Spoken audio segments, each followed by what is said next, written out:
కుంభరాశి వారికి కేవలం శుక్రుడు మాత్రమే అష్టమంలో యోగిస్తున్నారు.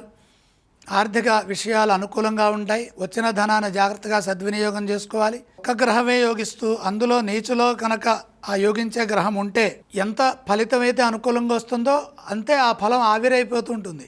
అంటే ఇక్కడ ధన విషయం కాబట్టి రుణ సమస్యలకు అవకాశం కల్పించే పరిస్థితులు ఉంటాయి. మొహమాటం వల్ల ఆర్థిక స్థితి దెబ్బతినకుండా చూసుకోవాలి. సొంత నిర్ణయాల కంటే సమిష్టి నిర్ణయాలు మేలు చేస్తాయి. ప్రతి విషయం కుటుంబ సభ్యులతో చర్చించిన తర్వాత బాధ్యతాయుతంగా ఆత్మవిశ్వాసంతో ముందుకు సాగాలి. మనోబలం సర్వప్రధానమని గమనించండి. ప్రతి నిమిషము నిరుత్సాహం మనని గుర్తు చేస్తూ ఉంటుంది. అలా గుర్తు చేసుకోకుండా ఎప్పుడు ఏదో ఒక పనిలో నిమగ్నమై ఉండండి. కాలాన్ని సద్వినియోగం చేసుకోవాలి. సకాలంలో బాధ్యతలని నిర్వర్తించండి.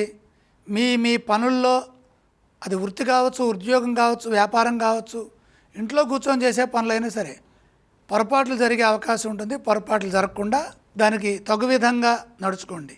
ఉద్యోగంలో సౌమ్యంగా ఉండండి. ఆత్మబలంతో ముందుకు సాగండి. చెడు ఫలితాలు వ్యతిరేకతనిస్తాయి కాబట్టి శాంతంగా ఉండండి. ఇదే విధంగా వ్యాపారంలో కూడా ప్రతి అడుగు ఏకాగ్రతతో నష్టం రాకుండా జాగ్రత్తగా, ఎటువంటి కొత్త ప్రయోగాలు చేయకుండా, ఉన్నదాన్ని పోగొట్టుకోకుండా జాగ్రత్తగా కాపాడుకునేట్టుగా వ్యాపారం చేయాలి. అవసరాలను దృష్టిలో పెట్టుకొని భవిష్యత్తు ఉన్నతంగా ఉండేందుకై ప్రణాళికలు సిద్ధం చేస్తూ నిరంతర సాధనతో ముందుకు సాగితే ఎటువంటి ఇబ్బందులు ఉండవు.